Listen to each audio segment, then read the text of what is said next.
안녕하세요. 작심삼일에 지쳤을 때 스무디 발표를 맡은 토니 빅터입니다.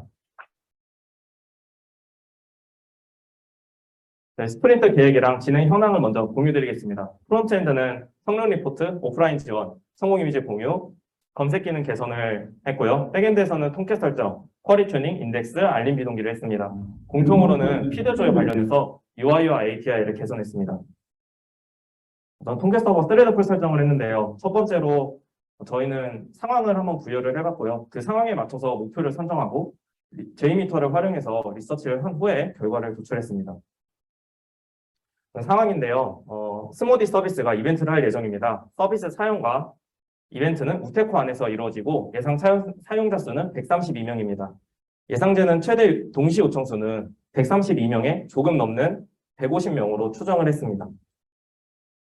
여기서 목표는 150개의 동시 요청이 들어왔을 때 평균 응답 시간이 0.2초 이내로 응답하도록 스레드풀을 설정했습니다.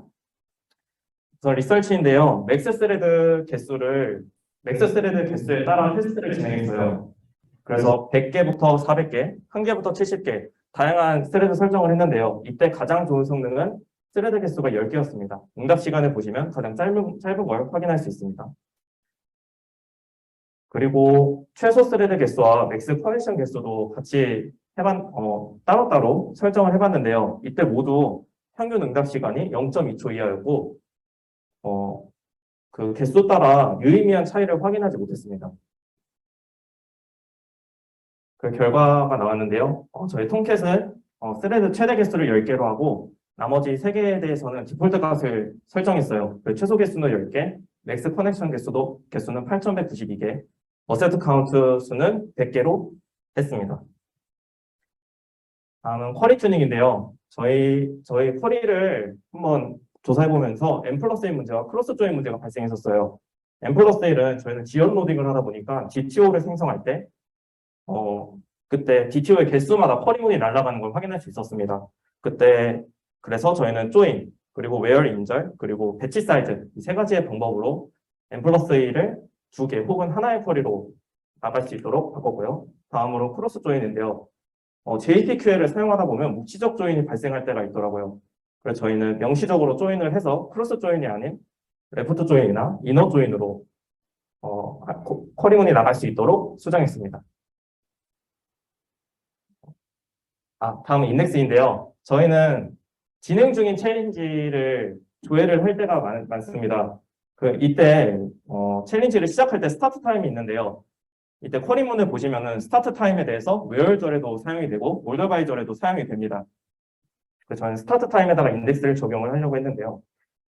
이때 손익분기점도 한번 봤어요. 손익분기점이랑 인덱스를 타는 것과 타지 않을 때 성능을 비교하는 건데요. 해당 조회는 비즈니스 로직상 3일 최근에 도전 중인 사이클을 조회할 일이 많을 때 전체 데이터 대비 3일 최근 데이터는 15%를 절대 넘지 않을 것이라고 판단을 해서 설정을 했습니다.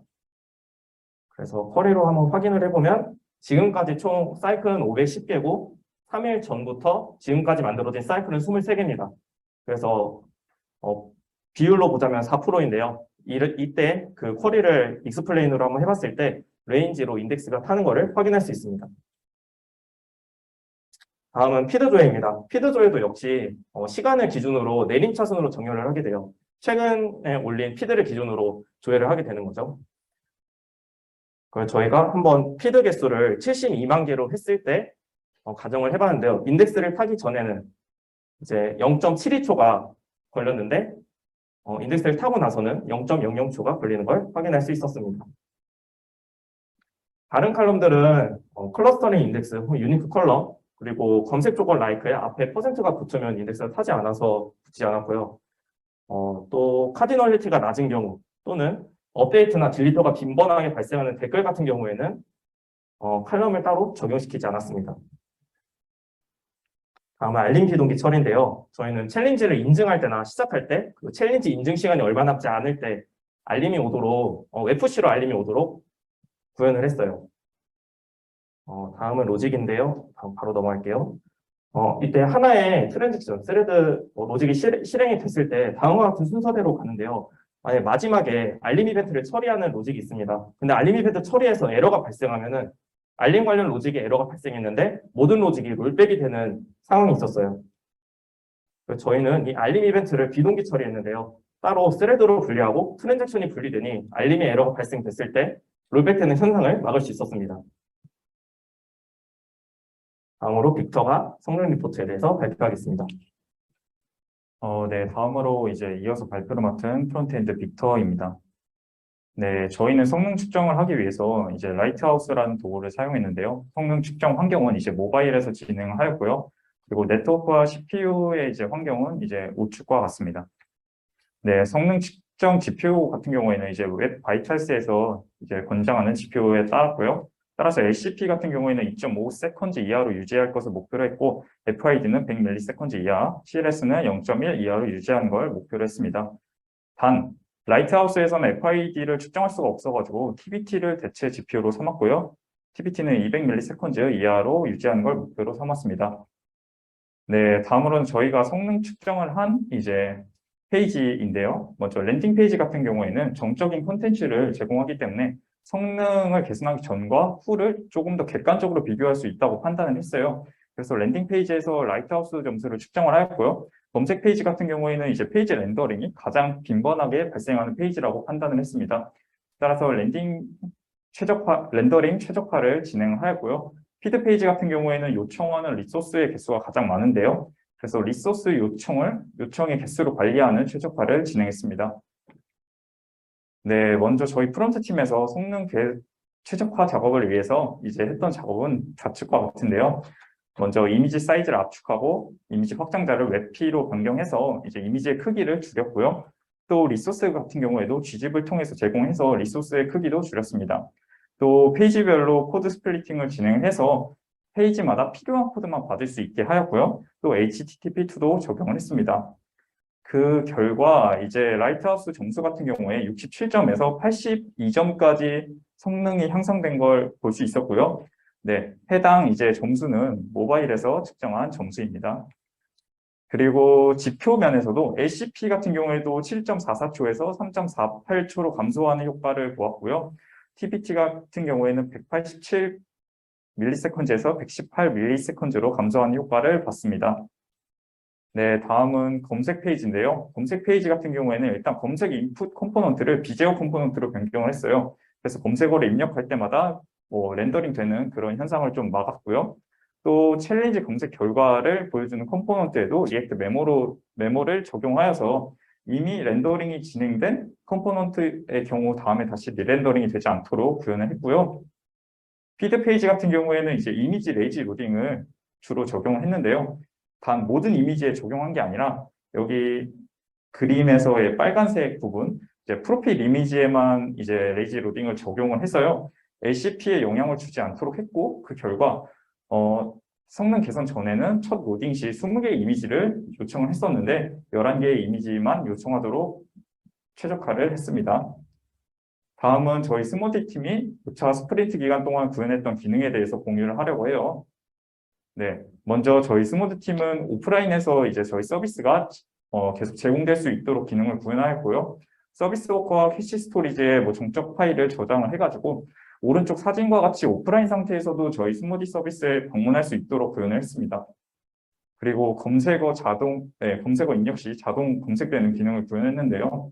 이전에 스모디에서 챌린지를 검색했을 때 검색어를 입력하고 엔터를 눌러야지 검색 API가 호출됐었는데 이제는 사용자분들이 조금 더 편안하게 검색할 수 있도록 자동으로 검색 API가 호출되도록 기능을 개선했고요. 디바운스 기법을 활용했기 때문에 API 호출 횟수도 최적화를 진행을 했습니다. 피드 UI도 개선을 했는데요. 성공한 챌린지의 경우 조금 더 눈에 띌 수 있도록 테두리 디자인을 바꿨고요. 또 현재 챌린지의 진척 현황도 표시할 수 있도록 체크박스를 만들었습니다. 네, 마지막으로 성공한 이미지 공유인데요. 성공한 챌린지에 한해서 지금까지 인증한 기록 이미지를 다운로드 받을 수 있도록 기능을 구현했어요. 해당 기능은 캔버스 API를 이용해서 이미지 및 텍스트를 조합해서 이미지를 만들도록 기능을 구현했습니다. 다음으로는 저희 데모 시연입니다. 네, 피드 페이지에 들어왔는데요. 네, 오프라인 상태로 한번 바꾸고요. 새로 고침을 해보면 네, 여전히 오프라인 상태지만 여전히 저희 컨텐츠를 계속 제공할 수 있는 걸 볼 수 있어요. 그리고 성공한 챌린지의 피드 같은 경우에는 이렇게 보라색과 예쁜 금색 테두리를 둘러드리고 있고요. 또 현재 챌린지의 진척 현황도 표현해주고 있습니다. 네. 그리고 검색 페이지로 한번 가볼까요? 검색어를 입력하면 이제 뭐 엔터를 누르지 않아도 검색 결과가 보이는 걸 볼 수 있고요. 네. 그리고 프로필 페이지로 한번 갈까요? 그리고 성공한 챌린지 한번 보여주세요. 네. 성공한 챌린지의 경우 이렇게 이미지, 이제 유저분들이 이제 챌린지에 도전하면서 올렸던 이미지를 합쳐서 하나의 인증 이미지를 만들어 드리고 있어요. 그리고 해당 이미지를 공유도 할 수 있고 저장도 할 수 있는데 공유 기능 같은 경우에는 저희가 모바일에서만 이용할 수 있기 때문에 지금 시연은 어려울 것 같고요. 저장하기 한번 눌러볼까요? 네, 이미지가 저장이 됐죠. 이렇게 방금 다운로드 받은 이미지가 있고요. 네. 네, 여기까지가 저희가 준비한 데모 시연이었고요. 저희 스무디에 방문하면 이렇게 크루들이 어떻게 성장하는지 지켜볼 수 있어요. 그래서 크루들이 성장하는 모습이 궁금하다면 저희 스무디, 네, 스무디.co.kr에 방문하셔서 확인하면 좋을 것 같습니다. 네, 여기까지 스무디였습니다.